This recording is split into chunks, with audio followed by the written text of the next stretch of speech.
What's up, guys? Welcome to the UNFAZED Review Podcast. It's been a while. I'm Emmett, and I'm here with Ben. How's it been, man? It's been a while. How was everything? Oh, there he is. I've been good. Good. Feeling a little frisky, like a cat. Well, like a cat. I don't know, man. I don't know what's going on. Allergies or something, but I'm okay. Yeah, I'm here. Yeah, it's been a little bit of time since I've done an Unfazed podcast. I think there's a little more time in between each podcast as we move forward. It's becoming like rarely reading. Yeah. I love. If you guys check our playlist, I rarely reading is still just one video. It's one video. Hell yeah. That's like how infrequently I read. I do like. I don't know where to look even. It's been so long. I'm scared. I'll look at both. I guess if I go into like a real tangent, I'll look at this camera. I'm looking at my action figures. I'm always looking at the action figures. It is a sick setup. We could definitely insert a shot of that. Oh, hell yeah. But I've definitely been still actively doing pods. It's like, we have the No Expectations Video Store podcast. Been doing that with Emmett and Max. Shout out to those boys. You mean James and Max? Oh, James and Max, yeah. I got hit in the head a couple times, so I'm still recovering. I've been doing that with James and Max. And that's been a lot of fun. That's been like the only consistent pod that I've been doing. Aside from that, it's like, I've been going through, honestly, kind of a stressful time. I'm in the process right now. I just put in my 2 weeks at a pretty toxic job that's been really stressing me out, to be honest. And the last few months, I've been incredibly stressed out. And it was, starting to manifest physically. I was having a lot of stomach issues. And it was just not good. I mean, the actual type of subject matter I had to work with at the job was really depressing.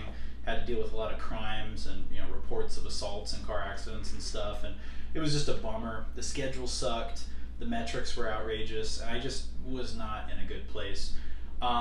So putting in my 2 weeks there felt really, really good. But I guess that's something we can kind of talk about because you've definitely worked stressful jobs before too. How it can directly affect not just your health, but also the channel. It's like, I didn't post anything on Unfazed Review for well over a month because I was just so focused on staying afloat at this stressful ass job. And it was affecting my work for sure, my important work, my unfazed work. And now it feels good to kind of see that light at the end of the tunnel and know that I'm moving on to do other things. And so if you guys are in a toxic situation with your work and it's causing you stress, get the hell out of there if you can. Have a plan B and jump on that and prioritize your mental health and your creativity as well. Yeah, no, for sure. And I know you, earlier when we were talking, you were saying you were a little maybe hesitant at first to pull the trigger. For sure. But I really do believe, as a rule of thumb, it's always the right decision to quit your job. Yeah. Because especially guys like you and me, I think the monotony makes us go insane. For sure. After a while, so we need to just do another thing. I was confusing James with Emmett. But no, I was really, really stressed, and I'm usually not one to go out there and put it on social media or do videos of hey guys, I'm at a low point or something like that. That's just not really our style, but just kind of filling you in on the gaps. I was super stressed and it was affecting me negatively, and it was affecting the channel. I was so drained at the end of every shift. It was like I didn't have the motivation to really do the stuff that I wanted to do and edit and everything like that. I still recorded a bunch of stuff. I'm sitting on a pretty good backlog of stuff for you guys that I think you'll enjoy for multiple channels. But I just haven't had the time or the motivation really to work on it. But now that I put in my 2 weeks, I'm getting away from that job. Schedule's clearing up a little bit. I think you're going to be in for a surprise. I think a little bit of an avalanche of unfazed content. Oh, this is exciting. I'm excited. Yes. Yeah, I think it's scary how much the stress affects you physically, too. I think that really bad GERD I had over the winter was kind of had to do with stress. And 100%. Yeah. I was getting sick every week and stuff. It just wrecks you, It does. So. Yeah, I was telling him it was my stomach was devastated for a month and a half, where I was just TMI, shitting my brains out. Yeah. And it would come in waves, and I'm like, dude, what is wrong with me? Something seriously wrong. And then as soon as in my mind, after a month and a half after I decided to step away and really made the decision that I was going to quit and move on to something else, I magically just got better. I just started feeling better. Exactly, I got new energy. My stomach got better. I was less stressed, and Yeah, so be careful, guys. Be careful with getting too stressed out, because that shit will catch up with you. Yeah, that's the sign, I think, if you're like anemic all of a sudden and your immune system's down, and that's the sign that you gotta move on to other things. Yeah, absolutely. So it's tough. I am excited to be working on Unfazed stuff again. Like I said, I have a bunch of vlogs actually for Unfazed Review, stuff that we've worked on together, stuff I did solos. Got some more What a Week It's Been content coming for you guys that I think you're going to be very excited about. Have multiple Unfazed Frights videos, actually 3 in the chamber right now that we're very excited about. I got to edit some of those as well. Yeah, we got our Old Town San Diego ghost hunt, which had some interesting stuff in the cemetery there. We have I have a San Antonio, Texas haunted hotel video that's just about ready. I've been chipping away at it. It's just long as shit, and it's so tedious editing the paranormal videos, but that one's pretty cool. And I met this band that was there. I forget their name. I'll have to give them a shout out in the actual video, but they were cool, and they joined me on the ghost hunt. And also we could dive into talking about Little Chip. We did a paranormal investigation out at Green Acre Cemetery with a possessed or haunted object, and I'll let Ellen. God damn, what's wrong with you? Ellen DeGeneres. Hey guys, I'm Ellen. I'm gonna let Ellen. I'm under a lot of stress, guys. Oh, sorry, baby. It's okay. Anyway, I'm gonna let Ellen DeGeneres talk about it. I love baby. Ellen, tell me about your jeans. Well, guys, I really don't remember how I came upon all this stuff, but I dove down the rabbit hole of people who own supposedly haunted dolls, and I started looking at a lot of them online, and I thought it would be funny because I noticed the trend with haunted dolls is people will sort of project sort of characteristics onto the doll. They'll be like, oh, he likes to sit by the window and sip tea and shit like that, you know? And like ways to take care of them. It's like, how the fuck do you know that? Nurture him. Yeah. But, you know, like the whole thing with all this stuff is like, oh, you gotta be respectful, you gotta be really respectful. And something about it, like, that whole like being respectful thing kind of pissed me off, because again I'm kind of on the edge. I like to be a skeptic.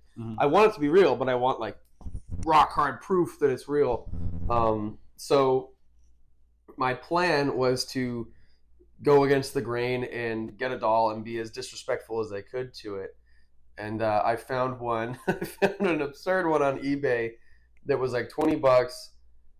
And I think from now on, I'll try to do the ones that are like $5 or $1, ones that you can tell people want to get rid of. Ones that people are just trying to pawn off on someone else. Yeah. But I found one that was like $20. One of the reasons I chose it was because it was just a regular Beanie Baby. It didn't look spooky, and I thought that felt like it made it more authentic. There were a lot of like porcelain baby dolls with cracked heads, and it's like that's so on the nose. Yeah, it doesn't seem the ones that look like Annabelle. Yeah, right. It's like it's too much.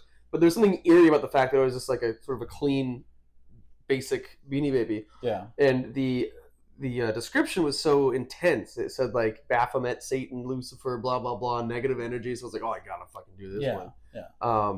Uncle Joey. And and so we went, and while we were out there, you guys will see, we learned that this guy posts this type of stuff on eBay all the time with like the same type of description. And it was interesting timing too, because we had left the doll alone with the camera, with this camera right here.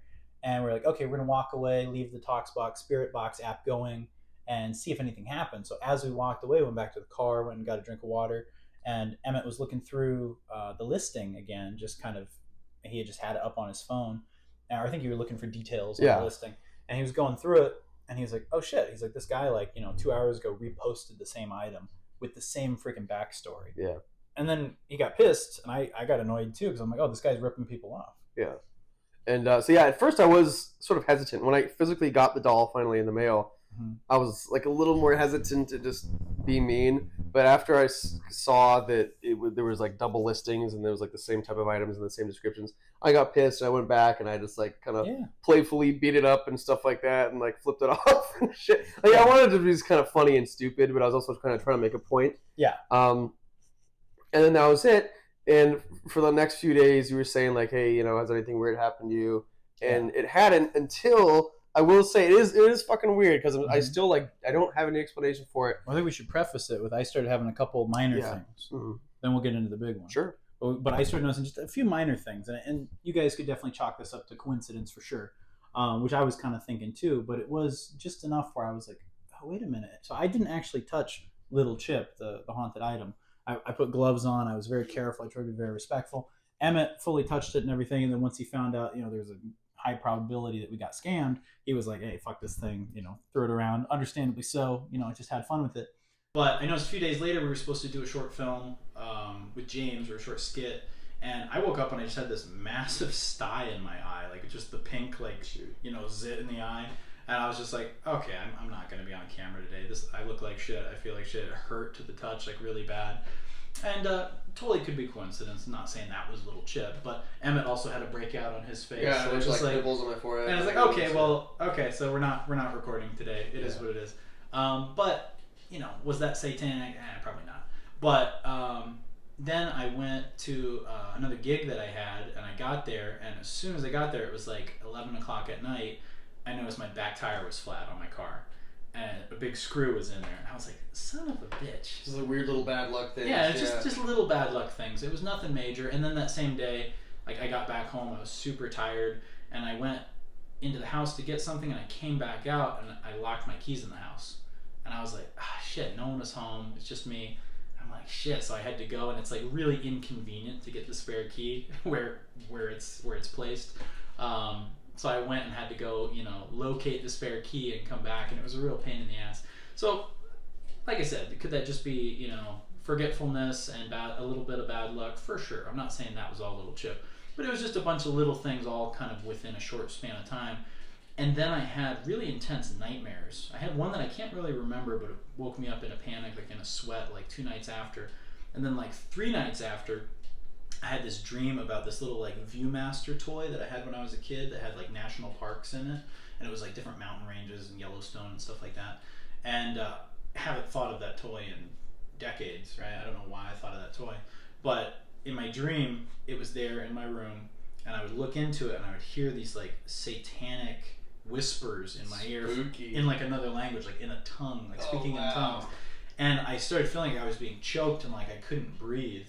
And I woke up, my heart racing, feeling like I was choking. And dang, it's a hard. It really freaked me out, and I was like, "Oh shit!" So I checked into the Viewmaster. Did you see anything in the Viewmaster? Or it was like a mountain from like colossal caves or something like that. But it sounded like someone was like right in your ear, like whispering, like. That's cool. It's weird the different sensory. Like you look into something and that makes you hear. It was weird. It's cool. And in my dream, I would set it down on my bed, my current bed, and I would look at it, and I was scared to go near this object. And I was like, "Oh, I don't want to experience that again." So you could chalk that up to coincidence. It could be me being paranoid. It could be me just, having a minor streak of minor bad luck. But I checked in with Emmett and was like, okay, I've had a few weird things happen. Nothing super serious, but just inconveniences. And they said the little chip, the haunted object, the haunted Beanie Baby, kind of has a tricky side. Like it likes to inconvenience people if it doesn't get its way. It likes to play pranks. And I thought, okay, well maybe there's something attached. So Emmett said, no, nothing's happened, no big deal, don't worry about it. And then like a day or two after that. Yeah, so it was like I think Thursday, and we had screwed with the little ship like the Sunday before that. Yeah. So it was like 4 solid days. Not even a full week. Yeah. I really don't have any explanation because I'm really anal with safety. Like I double check that everything's locked. Guys, a million times. Yeah, I'm anal. Ellen's anal. Ellen's anal. I double check that everything's locked, and if I do ever use a stove, I'll jiggle the top when I turn the fire off to make sure it's like yeah. I do. I'm really fucking careful with stuff. I'm a very sort of worried person. Yeah. But so what happened essentially is that one of our stovetops in my apartment was turned all the way up, and it was leaking gas. Like the flame wasn't on. It was just leaking gas. And I still don't know how it happened. Because it wasn't a burner that I had used. I had made tea the night before, but I always used the left front burner. This was the right front burner, which I hadn't used for anything. Strange. And you should talk about the details too, like how you got woken up. Sure, yeah. How I got woken up was actually very fortunate because what happened is usually on my PC in my bedroom, I have my headset plugged in so I can't hear anything. Like 95% of the time. Excuse me, but me and Emily had been watching Recess, great cartoon. You guys should check it out. Shout out to Recess. The night before, and so I plugged in my speaker and I just left it in and left it on, like almost by accident. Usually I shut all that stuff down. And so at like 5 a.m. or so, I got all these Discord messages from a buddy of mine on Discord who lives out of the country, so he was in a different time zone. And so through the speaker, it was like bloop, bloop, bloop, bloop, bloop, and that woke me up. And then the first thing I did was check my phone, and then a neighbor had messaged me, and he said, like, hey man, I smell gas. And then I immediately just went and checked the stove, and there it was. It was like turned up all the way to 8. Wow. Yeah, it was fucking crazy. So that's scary. Yeah, I immediately turned it off, which maybe I shouldn't have, because they said like a spark can be really, but I turned it off, and got Emily and me and my cat out of the apartment. And I didn't smell it at first because we were like in there with it, but later on I did smell it. And I don't know how long it had been on for, because the maintenance guy said that sometimes animals will jump up and like push it down, but it has like a lock, like you gotta push it in, right? So I don't know how we could have done that. Yeah. I don't have any fucking explanation. And we were really worried about our cat because he's a little baby. Yeah. We love him, and we weren't sure how long the gas was on for, so I took him to the vet, and it was like an insane bill. Like I wanted them to do everything they could for him because I wanted the poor thing to live. I love him. Yeah. But it was really expensive. Yeah. And it was just scary. It was a scary thing, and like that kind of thing never happens to me because again I'm like super careful. Yeah. And it was very weird. I'm not gonna lie. And I messaged. Well, he told me about it, and I was like, dude, I hope you guys are okay. Super scary. And I didn't put 2 and 2 together immediately, and then maybe like half an hour later, I was like, dude, little chip. Little chip. I hadn't thought about it either. Of course, I mean I was just worried about Emily and Wedge, our cat, and everything. But when you said that, I was like, fuck, Yeah. So I guess long story long is like maybe there's something to it, and maybe even though this dude is churning out these haunted objects, maybe each one does have like kind of an amateur curse on them. Yeah, it's weird. And like I reiterate a lot of this stuff in the in our video on UNFAZED Frights that guys should check out. Check it out, link below.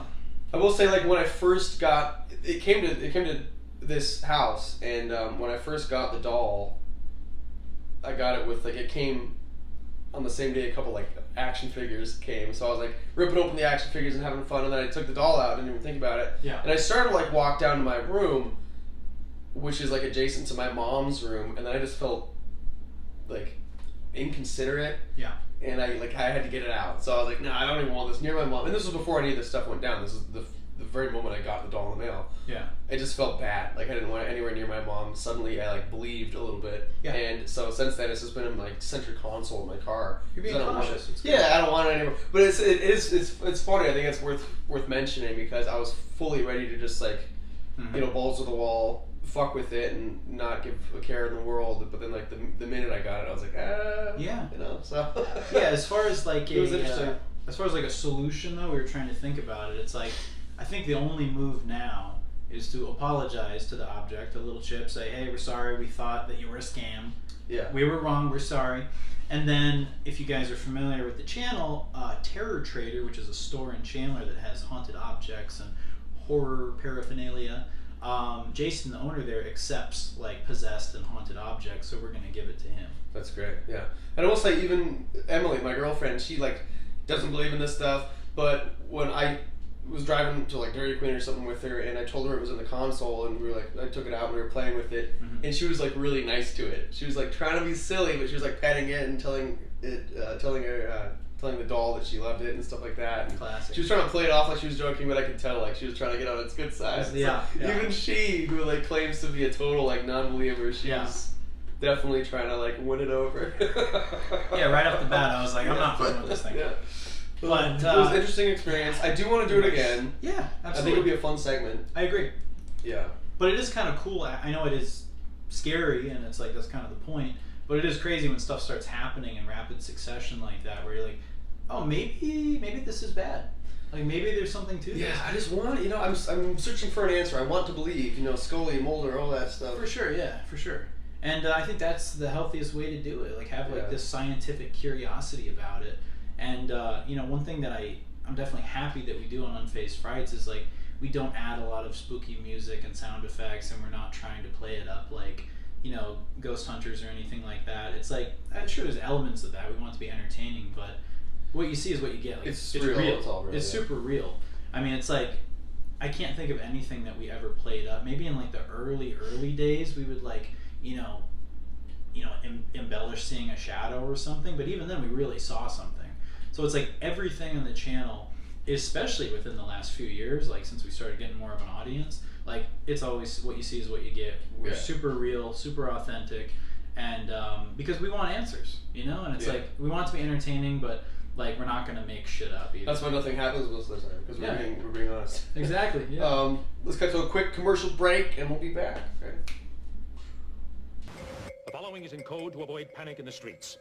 Beanie Tay, Eenie Bay, Abies Bay are Ack Bay at McDonald's made. There's one teeny beanie baby in each McDonald's Happy Meal you buy. Did somebody say McDonald's? From Mike Judge, the creator of Beavis and Butthead, Somebody's got a case of the Mondays. comes the movie Your Boss Looks like you've been missing a lot of work lately. Well, I wouldn't say I've been missing it, Bob. doesn't want you to see. Humans were not meant to sit in little cubicles. That's just a straight shooter with upper management written all over him. It might be more fun to just get fired, and I've always wondered what that would take. Office Space, rated R. On February 19th, work sucks, only in theaters. See, Bob, was that your daughter on hard copy last night? Hey, Bob, they ever find your gold card? Hey, Bob, I hear your neighbor's suing you. Bob, your computer crashed. Hi, Bob. Heard about your root canal. Bummer. Woo! Looks like you stepped in something, Chief. Life gotten a little crazy? Try the simple sanity of an Accord sedan. From Honda. It's so easy. So fucking easy and breezy and gay. That was pretty good. Thanks. And gay. You're an unfazed man with an unfazed plan, drinking a Taco Bell can. Here we go, everybody. Everybody settle in. Everybody get ready. Oh, this looks nice. This looks better than before. All right. So we're back. Hope you enjoyed the commercials. Yeah, did you buy anything good? See anything that you need? So yeah, a couple things I want to talk about. Now that we have you here, we notice your grades have been slipping. Emmett and I are very concerned, okay? What's going on with that? Any problems at home? Yeah, you let us know because, you know, your dad told us if this continues, he's going to take away your Xbox. It's a big one. We don't want that. We want you to be able to go to the field trip at the end of the month, too. So, you know, the zoo. Come on. Just say it. But yeah, no, let's think what's going on. Definitely 110,000% excited to be putting more content onto the channel now that I'm more clear-headed a little bit and got the schedule opening up a wee bit. Some things I was kind of thinking about doing, kind of taking a page from the Emmett LaFave Star Map channel. I was thinking about doing a few more kind of like videos where I talk about what ifs and do some narration. I was thinking about like what if they did a Batman Beyond movie, do some alternate castings, kind of talk about it and dive into it a little bit. Sorry, I was eating Taco Bell during the break, and I think some of the hot sauce got in my eye. Oh no! You want to take 5? You good? No, we're gonna keep talking. You sure? Yeah. All right, maybe go get a wet paper towel and kind of. Well, you should wash your eyes, man. I'll take it over from here, guys. I put pepper spray in his eyes. No, it was topical. But yeah, so I was thinking about doing some stuff like that. Maybe something on the old Twilight Zone series. I was thinking it'd be kind of cool. Another one I thought of is what if they did a Topher Grace. Welcome back. What if they did a Topher Grace Venom trilogy? What that would have been like. Also, I was thinking about. You okay, man? Yeah. He's crying thinking about the what ifs. Yeah, thinking about Topher Grace. We were robbed of a Topher Grace Venom.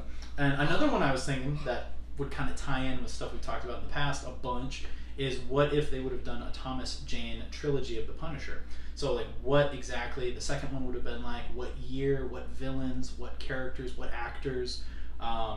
Yeah, so just something I'm kicking around. It's okay, you don't have to watch it, forget about it. Would this be, sorry, I was dying. Would this be a separate channel? No, it would be on the Oh, okay. Yeah, I have enough channels. Too many channels floating around. Yeah, that's right. But yeah, so pretty excited about that. And yeah, what's new with you? Yeah, even, I know you're just kind of on a hiatus right now because you're switching jobs or whatever, and I'm on break right now. It totally changes everything. I mean, even when you have... I feel it. Yeah. I tried to, for a while, I was doing pretty good with, like, you know, writing music and doing productive, creative stuff on my breaks in, like, the first year of teaching, but it kind of went downhill. And then eventually, like, when I was on my breaks, I was just playing phone games and shit. Like, I just didn't have the mental stamina to, like, do that stuff. Yeah. But now that I'm on break, I'm like recording music and doing my little Star Maps videos and stuff, and it feels great. Like it feels like what we should be doing. Exactly. And it sucks when you have to put that stuff in the back burner. And it's nice that we give ourselves these pockets to do that stuff. But. Yeah. I noticed, and I'm sure there's a lot of people in the Unfazed crew who have hopefully there's a lot of you that have creative passions outside of work. And I think the main thing I can say just from experience is make sure you never let that go. Never, as long as you have the ability to do that, do it. And it's like work will throw a wrench in the works. Like life will fuck things up. Like things will happen no matter what that make it difficult.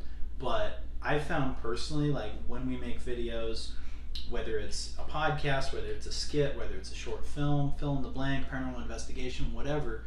It feels so good. Like I feel like when I put something out there, it feels like that day like had meaning. Yeah, it feels like so I'm right. like, okay, cool. Like something was accomplished today.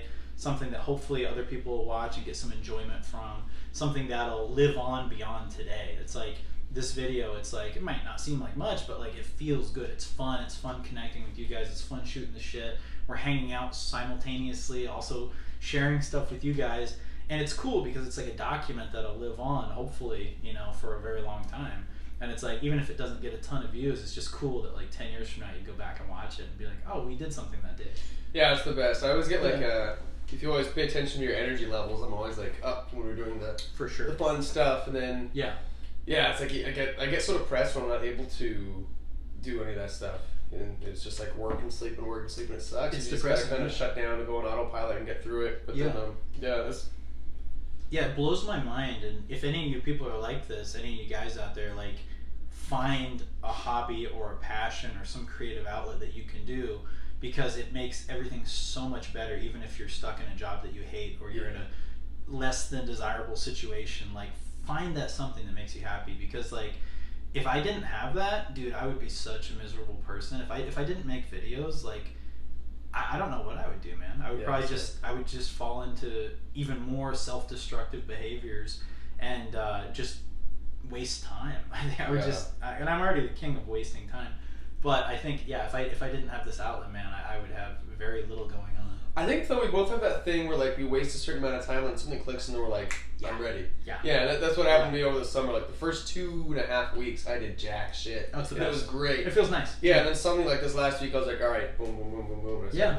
And you start to feel it too, and I'm sure a lot of you guys can like confirm this. Like if you do something creative, like you go X amount of time without producing something, and it feels wrong. Like it feels weird. Like I'm like, okay, I need to write something. I need to record a video. Like it doesn't have to be the best, but it has to be something. Like I have to put something at least halfway decent out there, and otherwise it feels like this like bottled up energy and like you're gonna explode. Yeah, that's so true. Yeah, and I'm sure it's the same with music and everything like that. It's like you gotta put it out there. So anyway, get your shit together, guys. Start a channel. I'm begging you. Yeah, you should. You guys should start a channel. See what you can do. There's any number of things you can turn into a video. It's like even the idea of video essays, which essentially is all I do on that Star Map channel. Love those. By it's so weird. Thank you. It's so weird to me because that could easily just be text. Like I could just, it could be like a fucking Facebook post. Essentially, is all it is. But I slap some fucking pictures on there, and you hear my voice, and then suddenly it's a video. It's nice. Yeah, it's soothing. Thanks. Yeah, there's so many different things you can turn into a video, and it blows my mind. And I'm sure based on some of the messages, some of the really nice messages I've gotten on Discord. Thank you guys. Like some of our Unfazed crew are so freaking supportive. Like thank you so much. I was talking to a few of you guys, and recently people were reaching out just saying, hey, notice there's been a gap in content. Hope you're doing okay. Checking in on you, and that really meant a lot. Like that's really nice to people notice that we went away. Nice. And then also people seem very understanding. Like, hey, we know you guys are busy. We know you got a lot going on. We appreciate whatever you can put out. Thanks. This I've gotten messages where it's like this channel got me through hard times, or whatever. Just nice little things like that. So I really appreciate that. Thank you guys. Wow. But so don't worry though. The channel's not going away. Like, God willing, as long as Little Chip lets us live, I'm gonna keep making content for you guys, and that's something that's never gonna stop. Definitely, there's gonna be ebbs and flows, and like sometimes work and life will get in the way, and you'll have gaps. But definitely planning on continuing making content for as long as possible. I mean, you said this before, and I think the gaps like will get bigger as we get older. But let's hope not. Yeah, hopefully. Well, I don't know. Hopefully the gaps will get smaller. The output points will probably get bigger too. Like the creative output is very uneven. It's like, yeah, you'll do nothing for a while and for sure shit stuff out for like a week or two, and then you're back to doing nothing, and then you shit stuff out again. I think that's what a lot of people don't get too. Sorry to cut you off. No, but it's like there's so many channels I watch, like Scott on Tape and Sean Clark and guys that have actually talked to Grim Life Collective that are super successful and really at that next level doing that, doing YouTube for a living, but that's their main job. You know what I mean? It's like, well, Sean Clark has his, event all-stars. That could be tough in its own way, because like, what do we do in those hot droughts? You just gotta keep figuring out make stuff happen, even if you don't want to. And I know a lot of those guys. It's like I look at these guys that I look up to that are doing YouTube, and they're like in their 40s and 50s, and it's like, okay, these guys still had to work regular jobs. Like we were talking to Michael at Grim Life Collective. He was like a manager at AutoZone for years while the channel was starting out. For like there was like 6 or 7 years where like no one was watching, and he had to work a regular job, and he was like sleeping in his car, doing vlogs on the weekends, and really grinding. Franco TV, another guy, like working a regular job, going out to cemeteries at night, and like there's a whole behind the scenes aspect to that, like where it's like not every single channel was an overnight success. And I have to keep that in mind too. Sometimes where it's just like, oh, it'd be so nice to just do this full time. Like, yeah, obviously. But like it doesn't happen overnight, and we're not going to get there unless we navigate the flows of the week and put videos out consistently, because it's not going to magically happen. So it's like, even though life's tough, you got to work, you got to power through the shitty schedule. It's like still got to find a time to be consistent, which I think we're doing a pretty good job on, but there's always room for improvement. Yeah, that's weird. You never know what's gonna hit or what's gonna, like with Star Map. I had it was like my third video or whatever. Didn't blow up, but it did pretty fucking really well. Good. It did really good, yeah. Thanks. And I think if you keep nurturing that channel, it'll be huge. Thanks, dude. I hope so. Yeah, because Star Wars is never going away. Right, yeah, that's true. And I tried to, because I noticed most of the content about this like Star Wars centered on YouTube is always dumb stuff like, why is Luke's lightsaber green? Let's find out. And like dumb little, like, it's just pointless stuff. Why is it? I don't fucking know. It's actually I think it's because when he is killing guys on the skiff by the Sarlacc pit, when it was originally blue, but it looked bad against the blue sky, so they made it green. So it's like a dumb, but there's like has to be like a in-world reason, of course, And I'm sure like, George Lucas was like, there's an opportunity to sell more toys. Yeah, exactly. This was a good idea. Yeah, but anyway, there's just like, to me, it's like pointless little questions. Yeah. Like, why did Obi-Wan sneeze? And this, what? Do you have a cold? It's like the dumbest shit. Yeah. So I try to make videos that actually like ask a question and have a point. Yeah. But it was so weird because that one video did great, and I knew it was going to do better because it was sort of it was loaded because I had a lot of, I was kind of eloquently talking shit, and was that the one that was ripping on Disney? Yeah. But then I tried to make a point of kind of straying away from that and just doing like insightful videos and almost ignoring that whole conundrum, and then the views have gone down, but I have like over 1,000 subs on that one, which is great. Yeah. So, and I only have like 8 videos, and I don't do them all the time. So I guess considering it's pretty good, but it's just weird. Like you never know exactly what's gonna. You know what I was kind of thinking about, and actually shout out to Airline Food. He and I had a really nice discussion the other day. Really great friend of UNFAZED on the UNFAZED crew, and he really got me thinking about like, okay, now here's an opportunity to like really go at it. Where it's like, okay, like I still have to work, but like I've kind of had this reset period, and it really got me thinking like, wow, what if I did really buckle down and do like 2 or 3 unfazed videos a week, at least 1 unfazed frights video a week. Imagine if you did 1 star map video a week. Just if we really, really went at it like balls to the wall and like really grinded, as the kids say. Just what could happen with the channels. Like I really think consistency is key, and like the more videos you have out there, the more chance you have of one of them hitting, or them finding an audience, or more people like looking forward to your stuff. So yeah, it really motivated me. And sometimes you need that recharge time to kind of be like, wow, what if we really did just go at it? And it's like, you're not going to keep that motivation forever. Like you're going to have ebbs and flows, but like it is nice to think about. I thought, man, what if I was able to put something out like, once or twice a week, how that would be. I think if we wanted to challenge ourselves, because you guys probably don't realize how many ideas we both have. So many. We shit them out. Yeah. Our notes app on our phone is filled with like concepts, ideas, A skits, ton. stand-up material, like all this stuff. And they go back for like years. Yeah, but we don't like pull the trigger enough, I think. Yeah. We're hesitant or we're a little lazy or whatever, but yeah, if we want to like step it up, then I guess we should just like kind of force ourselves to follow through with all our ideas. And that's what I like to talk about. I was actually going to touch on this a little bit. It's in my notes for what a week it's been. But same kind of thing. Haven't gotten to doing that episode yet. But I wanted to talk about the paralysis by analysis. I know it's kind of a cliche term, but like it's so perfect. Like it's like where you overanalyze something so much, you get stuck and you get paralyzed essentially and don't do anything about it. And I think that is like what really fucks up a lot of creators. And I think the more time you have, like the more gaps you have, the more likely you are to fall into that, like overthinking things and not putting things out. Yeah.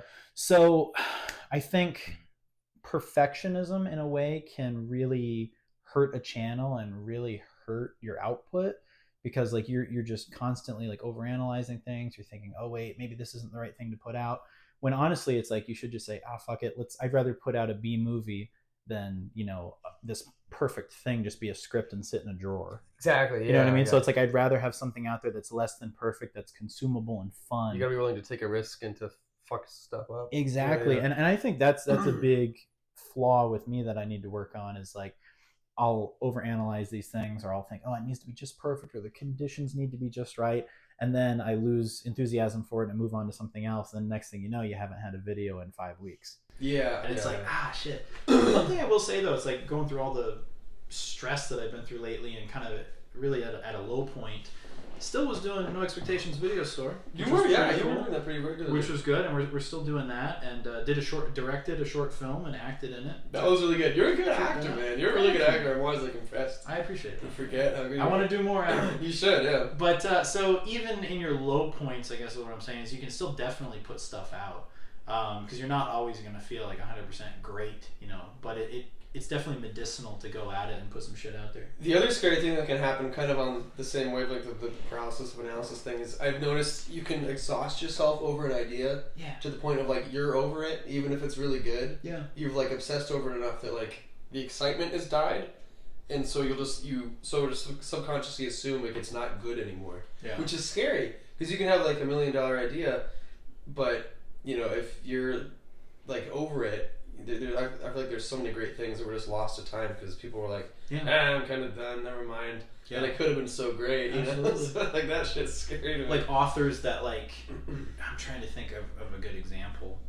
Well, I know, like, I thought of it because Emily's been writing a really cool like fantasy book, and she's got some really cool ideas, but she's also kind of in that slump right now where she's like over it. But it's like, you gotta remember, it's gonna be new for whatever audience you give it to. Exactly. So you gotta. It's tough though, It's because we sit with these things for so long that we kind of go through the motions, and then we get it out of our system, even though no one else was aware that it was even was a thing. Yeah, sometimes the most exciting part, which I'm sure you've experienced a zillion times, but I have too, is like where you get excited about an initial idea and you tell someone. And then you're like, isn't that great? Yeah. And the other person's like, dude, that's so great. Yeah. And then you're like, okay. And then you're like, well, I got that dopamine hit. And you're like, that is cool. And then it's like, all right, we should do something about that. And then it's like, it gets shelved. And then next thing you know, it's like, that was 2021. Yeah, you're right. Yeah, the conception is always the most fun. And then, when you tell it to someone, it's like a micro version of showing the audience. And then, like, you've done, that's it. So be careful. Yeah, so it's a scary thing. Yeah, but both of us, we have, and luckily I have emailed them to myself, and, like, they're not just stuck on the phone. But we have, like, an insane amount of ideas. And sometimes I'll go through and we'll read them, and we'll laugh about them or whatever, and kind of, like, get re-energized, kind of come up with ideas.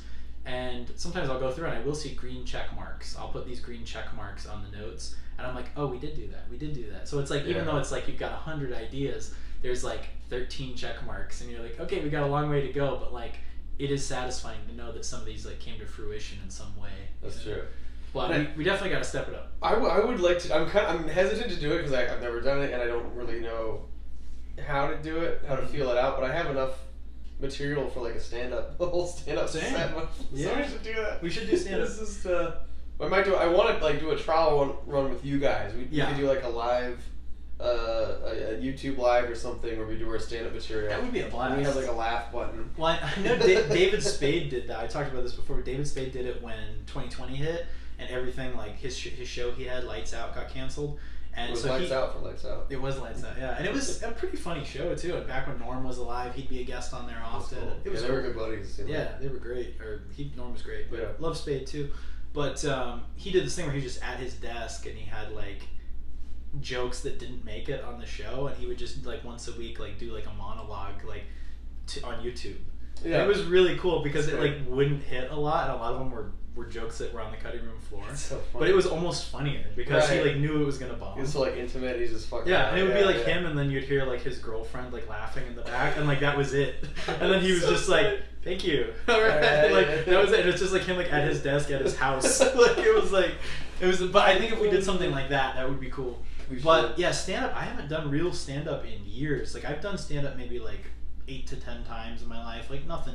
Just, definitely a hobby, or not even a hobbyist. Just dipping my toe in it. And you know, from the time I was like 18 up until like 25, 26, I did it a few times. And it's cool, but it's super nerve wracking. Yeah. But once you do it, it is pretty neat. But I think if we actually like did it, you know, on YouTube and kind of got our bearings and had like a refined like 5 minutes, it'd be fun to go back on stage and do it. Yeah. Yeah. We should do that. I think you'd kill, man. It's on the list. Thank you, baby. I think you'd crush. I started kind of taking a few of the ideas you guys may have noticed and put them into short reels. Where like I did like that bit on like the Irish exits or the Irish goodbyes. That was so funny. That one guy was like confused and pissed off. Yeah, I was like, fuck you. It was a weird, funny guy. Yeah, learn how to use Google. But I think some of those people too, they're not totally serious. They're just dumb.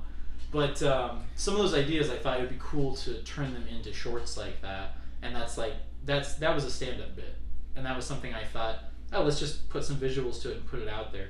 I have like, I don't know, 50 of those that I could do like very easily. And I think that's kind of a cool way to like sample the material too. That's great, yeah. Definitely. We should do that. We're doing it. Hold us to it, guys. Hold us to it. You know what's weird? I don't know why I just thought of this. You did that. You did the No Expectations video of that crappy The Watchers. It was bad. Yeah, and I tried to comment on. I did comment on it, but I think it immediately like evaporated. I said, really? The comment, like I don't know. From StarMap.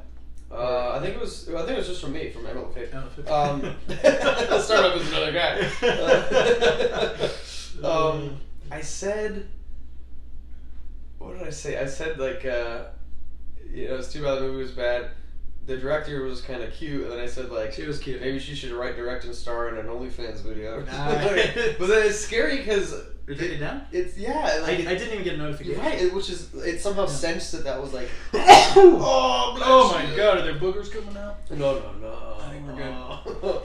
It somehow sensed that was like, you know, wrong, and it immediately just, because there weren't any bad words or anything. Yeah. I even had like OnlyFans as 2 separate words. Strange. It's scary. They're getting really good at catching us. Yeah, that's one thing I will say. I did feel just a teeny bit guilty after the video was posted. I didn't realize how cute Shyamalan's daughter is. She was super cute, and I saw her, and I was like, she's adorable, and I'm like literally just like shitting on her so hard. Well, and then I see her, and I'm like, she's a cutie. Yeah. But the thing, you know, that guy's made like what 2 good movies. It's been a while. He made like one incredible movie. Yeah, The Sixth Sense. Yeah. And then Signs was really good. And then Signs was good. The Village was okay. Yeah. And he's made a lot of crap. And then a lot of people love Split. I'm not a huge fan, but I know it was Split on Split. Yeah. But it was, you know, it's okay. And then what was the other one? Unbreakable. I would say he's had 5 like hits. Yeah. And but he has a pretty shaky track record. Yeah, but I would say, you know, who am I to shit on Shyamalan? But I think if I had his budget and his resources, I could definitely do something better. Yeah, it pisses me off because there's so much nepotism in Hollywood. It's almost like 100%. For sure. Like even, I mentioned this in a Star Map video I did with Brandon. Love Brandon. Yeah, he's great. He's a good man. I was digging really deep into George Lucas interviews because I was trying to find this one quote of his that I was like sure he said, but I couldn't fucking find it anywhere, and it was really annoying. Yeah. But I was getting like frustrated with him because he was also, I mean, he was in the right place at the right time. He was just some Joe Schmo, and they like kind of just some company threw some money at him. Give the kid some money. Yeah. And in one interview, he really offhandedly mentioned how his film mentor was fucking Wasn't it Coppola? Coppola, yeah. It's like, yeah. He was like, it's like, goddamn. And then even Ewan McGregor, he mentioned like, oh yeah, my uncle was Wedge Antilles. Yeah. It's like, holy shit. So like all these guys are just like, they're in. They have connections. They're all, it's like, they just sit there and then they know someone. Yeah. So it's like, yeah, that stuff immediately just kind of pisses me off. Yeah, it always blows my mind when you get somebody that's like truly like came out of nowhere, like a Sam Rockwell. Yeah. Where it's just like, oh, this dude was like a normal dude. And those guys are the best guys. Yeah. You know? It's like, there is so much just like monopolization of being successful in the entertainment industry. Yeah. It's unfathomable how much of it there is. There's always a connection. Even there was Nick Cage the other day. He's like his uncle's friends with Coppola. Yeah, everyone's related to Coppola. You gotta be related to Coppola. It's fucking crazy. One thing I will say with Nick Cage though, love the Cage, is the fact that he did decide to go by Nick Cage and not Nicholas Coppola.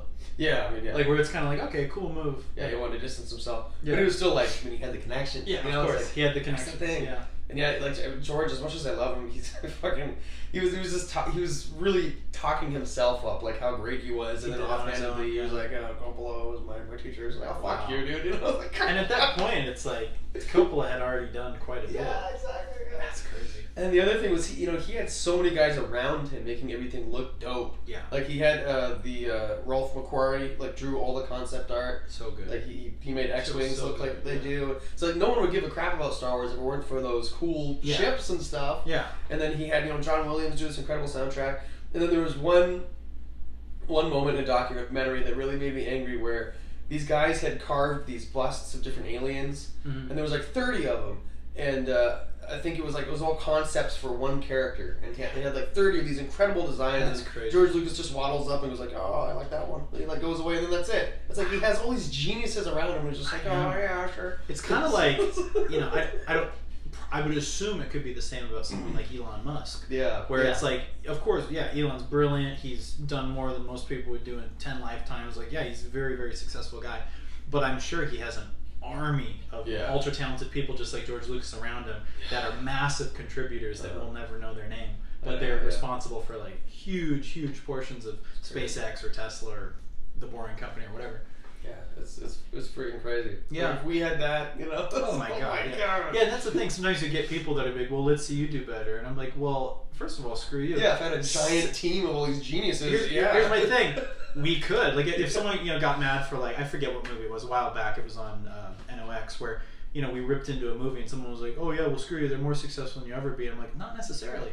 Because if we were given a budget of $20 million and had studio access to equipment and sound stages and a massive team of talented cinematographers and stunt coordinators and just set designers and like all these amazing talented people, I think we could make something pretty damn impressive. So it's like, I think when you put it into that perspective and you think, okay, if I had these resources, what would I do better for these films? I think it's totally fine to critique these films. Yeah, and of course, the whole like, let's see you do better is, first of all, it's like 90% of the time they're saying that to someone who's, not in the industry or has no interest in the industry, but they're still, it's fair for them to make an assessment. Yeah. It's like, it's not a congruent thing to ask. Yeah. But, like, I'm in a lot of Star Wars groups on Facebook and stuff. I've been on Facebook again for some reason because I've had a lot of time on my hands. But you can't stay away. I can't stay away. He's got to see his niece's graduation pictures. I've been in a lot of Star Wars groups. And I offhandedly said Dave Filoni's one of the guys who's like the creative director of Star Wars now. Yeah. And everyone like sucks his dick in the Star Wars groups. Yeah. And I like commented on some post about him like every fanfic I've written is better than the stuff he writes. Yeah. And then someone said like, okay, let's see you do better. And so then I like posted like one of my short stories, and then like a bunch of people just like laugh reacted it, which I know like none of them actually read it. Yeah. Then one guy like a day later was like, "Hey, it's actually pretty good, man." So I was like, that's awesome. So many people aren't given a chance, and they don't have any way to. Yeah. Like, how do you do it? I didn't grow up with Coppola being my mentor. What am I supposed to do? Oh, you didn't? Oh man. Yeah, let me introduce you. Yeah, man. It's cool, Francis. It is crazy, and there's so many more examples of it. I wish I could conjure more off the top of my head, but everyone knows someone, or they like buy their way in, like Taylor Swift. It's like there's either it's so true money or connections that has nothing to do with. Yeah, that's why someone like Jim Carrey gets famous and it blows your mind. You're like, yeah, wow, Jim was like really down on his luck, like really worked his way up. But even with Jim Carrey, his mentor when he got into the clubs was Rodney Dangerfield. There you go, yeah. So it's like he had to still know somebody to get that step. Not saying that he couldn't have made it on his own with his own talent, because he's so talented. And I'm sure Jim Carrey would have made it in some way sooner or later. But I think knowing Rodney helped him, in the early days. Yeah. But it's Rich Cooper always says your network is your net worth. That's really good. Yeah. Yeah, and I think there's something to it. So it's who you know. And obviously talent's a huge component, but if you look at some of these Nepo babies and stuff that don't have any talent, we still know their names, it's kind of like, that's definitely a huge factor. There's so many actors on Netflix, and I've been watching a couple of clips from like the new Star Wars show. They're really bad. They're like really bad. We could knock for sure them away with our acting. For sure. It's crazy. Where do these people come from? They don't even look that good. Me and Max were talking earlier about how everyone who's cast in like this new Star Wars show, The Acolyte, looks like they should be in some shitty Disney movie. Like, it almost has like this Hallmark veneer over it. Pedialyte. Pedialyte. It's just Acolyte. I don't know how they do it, but everyone looks like a bitch. I don't know how else to put it. Like I could beat up everyone in the Acolyte show. Yeah. Whenever it comes to those Disney shows, with a few exceptions, 90% of them I don't even give a shit. Yeah. Like I look at them like, this shit's way too polished. Yeah. I don't know. And it's kind of weird though, because arguably, devil's advocate, you go back and you look at A New Hope, you look at how nice Luke's hair was and how pretty Leia was and everything. And it's like everyone looked really good, but it worked because it was real, it was authentic, it was a really good story, it had great practical effects, like everything was moving in the right direction. So that didn't matter. Same thing with The Mummy. You could say, well, everyone's too clean in The Mummy. I'm like, okay, but like also it's everything else around it is so perfect, it doesn't matter. Like the special effects are great, the story's great, the action's great, and it's just like, that's fine, it balances out. But with these new ones, it's almost like you said, it's Hallmark. Yeah. Where it's too clean and the story sucks, so it's like distracting. But it's so sad. That's another thing I want to do too. Hold us to it, guys. We want to do table reads.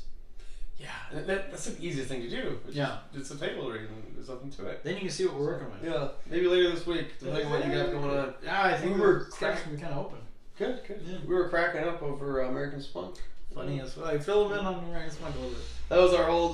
When the hipster thing was big, our idea to have two hipsters get lost in the woods, and it's revealed that they're not the mountain men they claim to be, and they, funny, hilarity and funny as hell. Really funny. Yeah, and some of those it's kind of nice, like when you write something and you take a step away from it for a few years, and like we knew it backwards and forwards because we wrote it, right?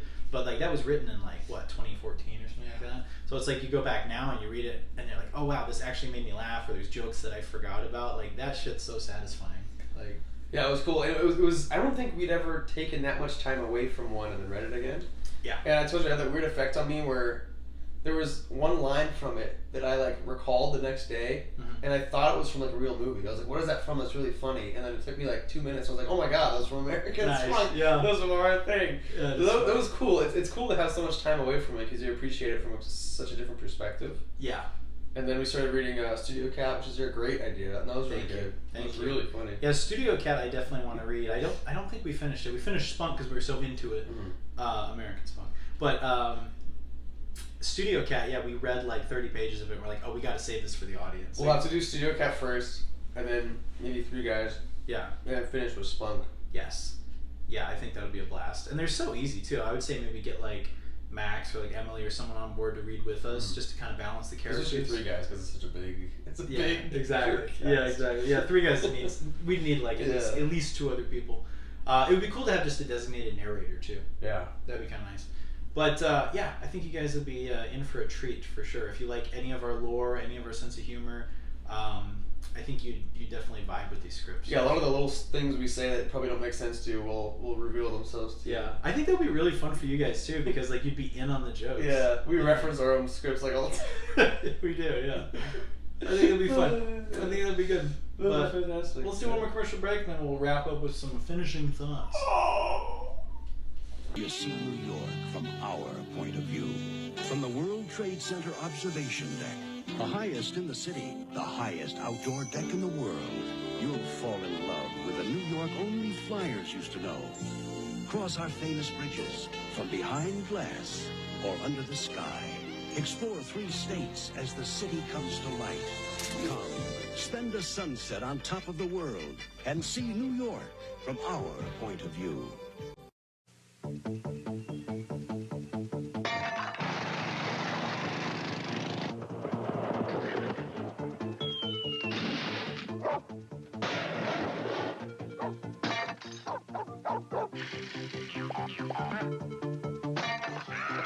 Warning, such behavior is irresponsible, immature, and very foolish. We recommend you try it at home. Paperboy from Mindscape for your Nintendo Entertainment System. Not yet. Still not. Nope. Getting warmer. Now it's official. It's not really summer until you have your ballpark. Only ballpark Franks have such a big, juicy taste. They plump when you cook them. Don't you just love summer? Enjoy that big ballpark taste in a fat-free Frank, too. As president, Ross Perot will explain changes to major programs like Medicare and Social Security to the people. He will conduct national voter referendums so the people can approve or reject. It's your tax dollars, your programs. You should decide. Vote for Perot. Yep. Good job, baby. You're so smart. All right. And we're back from that brief but necessary intermission. Did you find anything you like? Did you get some Duracell batteries? So yeah, a couple more things on the channel, just kind of filling in the gaps since our last podcast has been a while. Some of you guys, some of you eagle-eye viewers, eagle-eye Shia LaBeouf, may have noticed that I took off some videos from the channel and they are no longer there. Where'd they go? And there's a reason for that. I took off some of the more divisive videos, some of the more political themed videos. I took off ones that were just honestly just social commentary videos, but it would seem to be pretty hard for some people in the audience to grasp, and it was, you know, being a little bit divisive. So I took those off, and some of the podcasts as well, some of the more based and unfazed pilled podcasts are no longer there. But my logic was, okay, you have some channels on TV that are a little more, you know, PG-13, and then you have, you know, other stations that are a little more mature. So I think we're going to do that. I think some of those more based and unfazed pilled videos, podcasts, stuff like that, are going to either be put onto Rumble or exclusively onto the Patreon. So they'll still be available, but they'll just be on different platforms, because YouTube definitely seems to have a hard time handling that kind of stuff. And I don't know if that's the best move long term, having like more based stuff mixed in with like our fun podcast and fun vlogs and interviews and stuff like that. But I still think there's a place for them. You know, the Unfazed crew wants based content. So I was thinking potentially making a Rumble account that's just called Based and Unfazed Pilled, and it'll be specifically political and social commentary stuff. That's great. Yeah. So let me know what you guys think. Cool. But if you guys are hungry for that type of content, I think we could definitely accommodate and put it somewhere else. Yeah, I have felt very sort of shelved and unappreciated by YouTube. It's like Toy Story 3. Yeah. You know, we were living large for a while, and then YouTube put us in the box and never took us out again. Exactly, yeah. I don't know Andy's Toys. I don't know how people like Jordan Peterson and who's that other guy? Russell Brand. Yeah, any right-wing. How do they get views on YouTube anymore? It's like crazy. I feel like crazy. The minute YouTube detects any of that, they just like shut you down. I think if you're smaller, it's easier to suppress you. Yeah. So we're just going to keep it more innocuous and fun. We're still going to be unfazed. We're still going to talk shit. But when it goes into more so specifically the realm of politics or, you know, more social issues that are like hot topics, those will go into either Rumble or Patreon or something like that. I haven't made a Rumble yet, but if you guys would like me to, definitely comment below. If you want it just on the Patreon, we can do that. But there will still be a place for them for sure. Yeah. Yeah, just not here. It just doesn't. I don't know. We'll try to do one or the other. Usually, it's been a mix where we'll talk about Star Wars, and then we come back and we're talking about how great Trump is or something. Yeah. But now it's we're gonna try and keep them separate. Yeah, they'll be set, because I know it's divisive for some people, and you guys won't have to worry about that. It'll be just fun, pop culture, paranormal, a bit of social commentary, but more like surface level dating type shit on the channel here. And yeah, if it gets more based, you can look onto another platform, but you can still find it. It'll still be out there. Absolutely. But so kind of, something I want to talk about because I know some of the eagle eye viewers were going through and were like, oh, hey, where'd this go? Where'd that go? And I'm like, well, we're gonna have to move it somewhere else. I'm flattered that people notice that stuff. That's really cool. Yeah. But anyway, Beautiful. What else you want to talk about? Oh, we're gonna talk about some of the videos that we'd send you. Oh yeah, so now we're gonna dive deep into politics. Yeah. Let's go. Let's talk about RFK Jr. Is he gonna be in the debate? Come on, we're We waiting, don't guys. know. Yeah. Anyway, no, I'm kidding. So, FJB, you know all that. We were gonna talk about dating.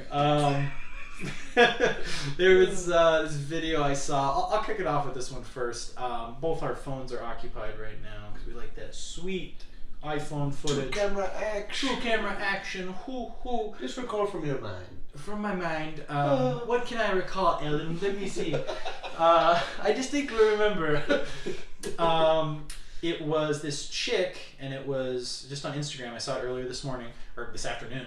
And she was walking, and she's like, oh, I was on this date with this guy, and she's like, I almost got hit by a car, and he pulled me out of the way. And she was saying this guy essentially saved her life. She almost got hit by a car, right? And it was their first date, and she said it gave her the ick, and she was turned off by this, and it was such a desperate thing for him to do. And the narrator on the video, I forget the dude's name, he's funny, and he was like, yeah, he should have just let her get hit because she's so ungrateful. Yeah. But you almost want to think, when I look at it, I'm like, okay, maybe this is like satire, maybe this is a joke. But then I watched it again, and I'm like, nah, she's just a piece of shit. And the fact that you would actually use that term, ick, if someone actually says that, a girl says, oh, that gave me the ick, that's a turn off to me. That's a big red flag. That's a red flag. I'm like, you're a brain dead idiot. But to actually get upset with this guy and turned off sexually by him because he saved her life and prevented her from getting hit by a car, there's no hope. There's no hope. Yeah. I give up. There are a lot of girls who are sociopaths. For sure, yeah. And like they obsess over like dating strategies and that crap. Like why do you care? Just be a normal human being. Yeah. Those people are there's such a weird wall up between me and those people mentally, Like I can't even have nothing. I don't know what to say to them. Yeah. I don't think that a friend of mine coined the term of that type of girl. I don't know if he coined it, but he says it and it's funny. He calls them golden retrievers. Oh, nice. Because they're like, they're cute and they're fun, but they're like really dumb. Yeah. And they don't really think about anything. Goldens are sweet, but as far as all the dogs I've known, I was actually dog sitting for some very close friends of mine recently, and they have golden retrievers. Sweet dogs. They're so sweet, but they're not the brightest. Yeah. But they're so sweet. Yeah. But they're not the brightest. Yeah. So there's definitely a lot of that type of person. And girls they're wired differently with all that stuff. They're always. There was a great except for the girls who watch UNFAZED. Yeah, that's right. Geniuses, caboose, we live you. I think I mentioned it before, but I remember in my 8th grade science teacher's classroom, it had nothing to do with science, which was funny. He had this little New Yorker cartoon up where it was 2 guys saying hi to each other, and all it said was hi, and then below it was 2 girls saying hi to each other, and then there was all these arrows coming out of their eyes, looking at different parts of the other girl and thinking all these different things. Analyzing. They're always analyzing, and they're always analyzing new relationships. Why would you what the fuck? How could you overthink such a basic thing? Yeah. And I think that's what's so funny about that video is not only the fact that that's so how awful that person must be to somehow take that the wrong way, but it shows you how they do really are constantly overthinking things and double checking things and analyzing things and trying to predict outcomes and just flipping out all the time. And then the people who are so quick, whether it's SIMPs, apparently that word gets flagged now on YouTube. Really? Yeah, apparently. Whether it's that or just other people who are just trying to act like they're better than other people. But call them Sims. Sims. The game. Yeah, Sims the game. Sim ... P. But some people will jump in and be like, oh, well, can't you tell she's joking? And I'm like, that one didn't have any comments like that. She clearly wasn't joking. But here's the crazy thing. You'll see so many videos like that. Sometimes you really can't tell because that's the norm with how a lot of these women behave. Yeah, it's spooky. Where it's you're used to their shitty behavior so much. If there is 1 out of 1,000 who is joking, you can't tell anymore because satire is mimicking real life. Yeah. But yeah, there was another one I saw. I'll include the picture if I can find it, of this dude who was basically it was a picture of this guy and this girl together, and she was like a Twitch streamer, and it was a post from her account, and she was saying, "Oh, so so impressed that one of my moderators flew thousands of miles to see me, and it's them having dinner together." And she's like, "Appreciate you, bro." And it was like clearly friend zoning the guy. And then his comment was just so depressing. It was like, "Oh, I look forward to many more years of moderating for you, my princess," or something shit like that. I'm probably, not saying it verbatim. But then he's like, "I look forward to moderating for you and maybe a cheeky little tip here and there." And it was like the saddest thing in the world. And like all the comments were like, "Oh, dude got friend zoned," or like, she probably says her boyfriend has the same watch as him, and like all this stuff. And yeah, simping, man. The simping is part of the downfall of our modern society, and I think it's also a part of what has been killing the dating scene in such a bad way as well. Not killing in a good way. In a really bad way, yeah. Yeah, because like we're all guilty of it. Like on Instagram, like I'll follow hot bikini chicks, like I'll follow these hot chicks, but there's a difference between admiring from afar and actually hardcore simping. Oh, I used the word, sorry. But like there's so many guys like that are just so in over their head and will give thousands of dollars to these chicks of their hard-earned money and like really put them on such a pedestal. And I think that's what's elevated OnlyFans to such an insane level. And I'm not saying that I'm totally against OnlyFans. Like it's like we've said it before, it's like, yeah, if we were hot chicks, we'd consider doing the same thing because it's an easy way out. It's easy money. It's playing life on easy mode. But I'm not saying it shouldn't exist, but I do think these guys that are being such enablers and letting it proliferate so much are kind of doing a disservice to society. I think girls objectify themselves now more than ever. Yeah. And they're objectifying themselves. I know they claim that it's like very empowering because in terms of the power dynamic, yeah, they hold the power. But that's been true really in all eternity of sexual interactions. The guys go after the girl and they hold the key. But this whole from afar thing online, throwing money into the mix, it really changes the dynamics. It really does. It really does. And it's sad because you see these. I made a TikTok a while back for I was using it as advertising for doing online piano lessons over the summer. I called it Piano Tips, and I was just doing really quick, format little piano tutorial stuff on there. But yeah, so my like For You page or whatever was just really default. Whatever TikTok was throwing at me, the biggest stuff. Yeah. And a lot of it was just like cute girls. And I remember a lot of them were like really, cute young girls complaining about how guys are creeps. Yeah, like guys are creeps. Guys don't like. One specifically, I forget exactly what she said. It was something about how, guys don't have enough to offer and like don't stick around with her enough or something like that.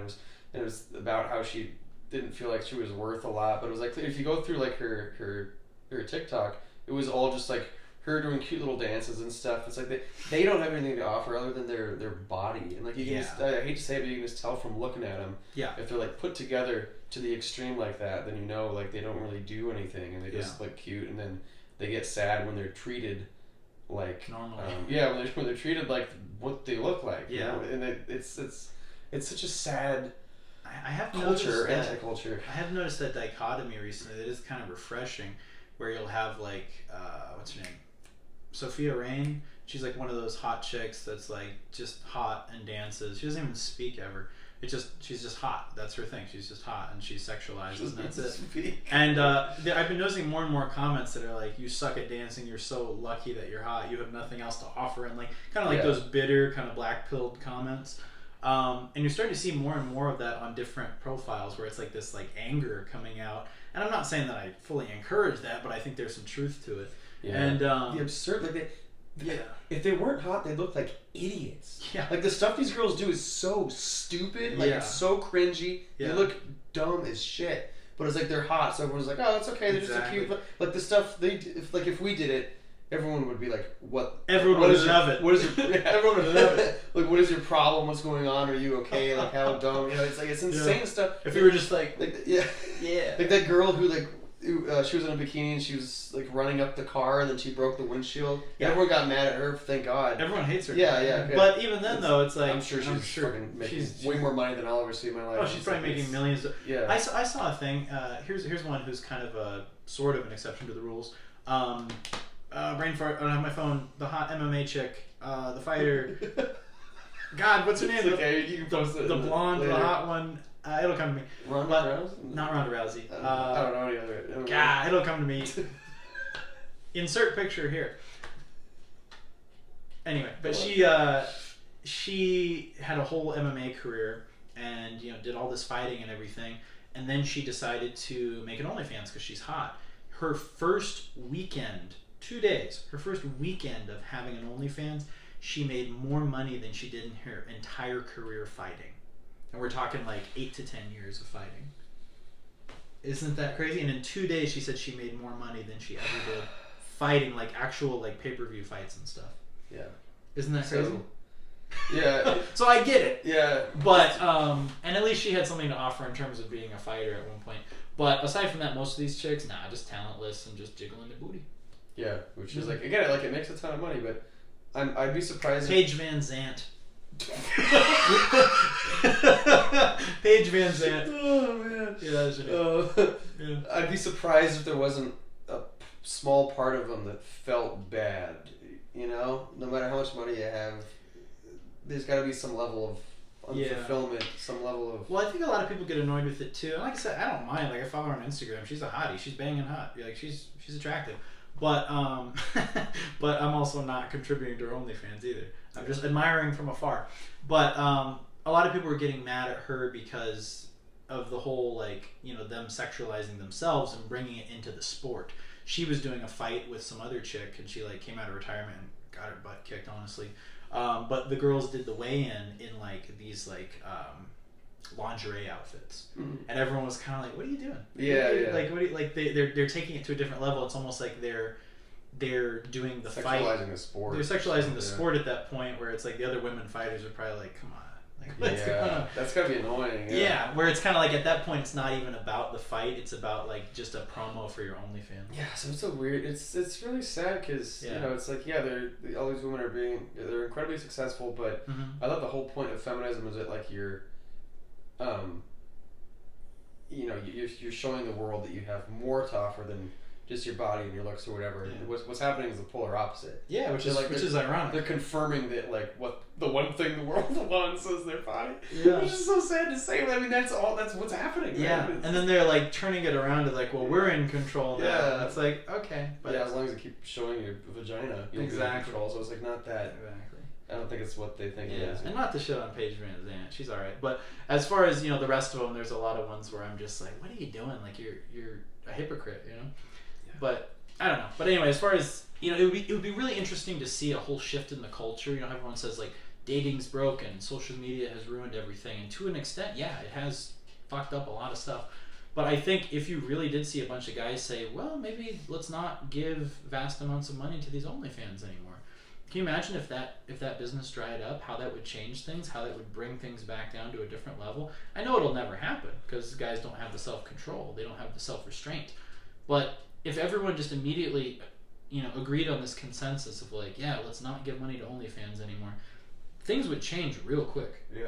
Things would change really quick. Yeah, they would. But it's something we'll never see in our lifetime. But can you imagine how that would be? Yeah. It's odd. And I'm not shaming you guys. If some of you guys I have buddies that buy multiple OnlyFans, and I get it. I'm not encouraging it, but I'm also not shaming you for it. If you're doing it, it's I'm not going to shame you for it. It's we all like looking at pretty things, pretty ladies. It's that's fine, but I don't know, kind of pick and choose, and I do think it has hurt our culture and it has hurt dating for sure. Yeah, it's building up. I think an animosity between the sexes in a way. And I think they're not aware of it, but that's what's happening. Yeah. And one thing I said before, actually, in our predictions video, which was fucking 2019 going into 2020, it was predictions for the decade. One thing that I said, it's real brief, but if you go back and watch it, I said I think what we're going to see in the next few years is a pull away from the technology and from the modern social norms that are dictated by social media and from online dating and all that. And I think you're going to have people, maybe not anytime super soon, but I would say within the next 10 or so years, people who are pulling away from it and kind of living like how the Amish are, but they're going to, stop it at like 2005, 2010 technology. And they're going to be like, okay, we'll have really basic internet. Maybe they won't even have internet. Maybe they'll cut the internet out. Maybe they'll go totally analog. They'll live like 1980s. And you'll have people who want to get away from this. They want to get away from online dating. They want to get away from social media. They want to get away from this toxicity. And I think that would be like one of the best things that could happen to the human race. I think if there were just these colonies or even full cities where it was just like, okay, like nothing goes past 1990 here. Like we're keeping everything analog. Yeah. I think people would be much, much happier. I think so, yeah, for sure. And I think that's why a part of why people have such a hard on for the past, myself included, like, people love the 80s, people love the 90s, people want to go back and relive this and like treat nostalgia like a drug, right? And I think it's because life was so much more simple then. I think, and people, are so hungry for memories of their childhood, early 2000s stuff and 90s stuff, where it's like, what's the common denominator? It's like there were no smartphones. There was no social media. It's like, yeah, there were basic cell phones. Yes, there was basic internet, but like it wasn't like it is now. It wasn't constantly in our face. It wasn't constantly in our pocket. And I think people were just less stressed out and were not constantly aware of what everyone else was doing, and things were kind of slowed down and everyone was more present. Yeah, definitely. Yeah, you hit the nail on the head with the word present, I think. Yes. Yeah. It's sad. I said it before too, but the internet should have been this free bottomless library that everyone had access to, but it's like it's kind of the opposite of that now. No one uses it for that. Yeah, and I do love it. Like I love it for this. I love it for YouTube. Yeah. But then there's other stuff where I'm like, man, it would be nice if it was just on a computer in a room and it wasn't in my pocket all the time. Yeah. And then the other thing is, like, I think everyone does agree that, a world without internet sounds so nice. And there's no one stopping anyone from doing that. Yeah. But we just can't. Because exactly. we're addicted. It's like OnlyFans. Yeah, exactly. Everyone could very easily stop doing OnlyFans and that whole empire could crumble, but it never will. Yeah. Same with the internet. Everyone could agree. There could just be a consensus of like, hey, we're not using the internet. We're just gonna let it just die. But nah, everyone's so plugged in. Yeah, it's weird. It is strange. And I seem to remember commenting that on something or on some video recently too, where it was like, it's still the same world as it was in 1985. I mean, there's different people. Things have changed, obviously, but like, if you just had a massive power outage, right? It's still the same place. Yeah. So it's like people could continue to live as if it were 1985, but once the technology gets so ingrained and we get so used to it, like there's no going back. But you could choose to, like, right now, we could choose to like turn the phones off. We could just use the basic lights and electricity and listen to cassettes if we wanted. Right, yeah. You know what I mean? Yeah. But it's like, I don't know. It's strange, but that's progress, I guess, and love it or hate it, we gotta roll with it, man. The Matrix. The Matrix, bro. Yeah, Darwin, you gotta adapt, eat Ching. Shit happens, man, you gotta roll with it. But I will say, if we do have to continue on this shuttle to the future, to fucking Epcot, YouTube and like connecting with you guys is the best part. Yeah. And I love being able to go back and watch anything. I love being able to go back and watch old music videos and old movies and all that. So, looking at the paper trail of past pop culture is one of the highlights too, but that's about it. If I could trade it for 1990, I would. Yeah, oh yeah, absolutely. But we can't. So. Speaking of that era, another thing you guys got to hold us to, and I want to do it so bad. Mm-hmm. I think what we were talking about before, where like you sit on something for a while and you're kind of over it. Yeah. This has happened to you with that. Your toy collection in your garage. Oh, I've got a lot. We gotta do it. Yeah, we gotta do it. So I've got a bunch of toys. Yeah, like a lot, like going back through all my childhood. And I have a bunch that my dad got when I was a kid where he would buy doubles. He would buy, one sealed in a container and one to open up and play with. So like we're talking the first Spidey movie, the first X-Men movies, the Marvel Legends toys, like a lot of really cool toys. Cool. And they've just been sitting in Rubbermaids for a very long time. So I would like to take them out and kind of catalog what I have. And I was almost thinking, I know we have so many channels, but maybe making a separate channel just for toys. And we have enough to do that. Emmett has quite the toy collection himself. I think we could. We're looking at it right now. You guys can see it. We could probably make a pretty epic toy and collectible channel. Also got a lot of vinyl records, a lot of comic books. Yeah. So it could be a whole thing. It could be a whole treasure trove channel. But once I get into that, I'll definitely share that with you guys, so you can kind of see some of the stuff I'm working with. And who knows? I mean, maybe I don't want to part with a lot of it because I have that hoarder mentality of wanting to keep a lot of stuff. But if there's duplicates and stuff, it would be cool to start selling some of the stuff. Yeah. Yeah, definitely. So who knows? Maybe an Unfazed toy store. You never know. But anyway, that's about it. That's all I got. But it feels good to be back, guys. I know we always say this, but now, you know, leaving my toxic job and kind of reevaluating things and getting a little more clear-headed, I'm looking forward to making more content for you guys. I'm sitting on a fucking shit ton of videos, shit ton of vlogs, paranormal videos for Unfazed Frights. So get ready for some stuff coming your way. I just got to get off my lazy butt and edit. But feels good to be back. I've noticed that editing's like homework, where it's like it sounds like the worst thing. Once you sit down, it's like, oh, it's not that bad. Yeah. So yeah. I'll have to do some of that too. Once you get rolling, it feels good. Yeah. But anyway, guys, like and subscribe. Definitely check out the Patreon. We haven't added anything to it in a while. But check it out regardless. I know we lost a few patrons. I totally understand. But guess what, boys? We're going to have more stuff coming on there. So maybe, just maybe, so come back. As time goes on, maybe you'll want to come back to the old come back to us. Unfazed Patreon. Alright, anyway, guys. Love you. Take care. Remain unfazed. Bye. Goodbye. Suck it. Glorious.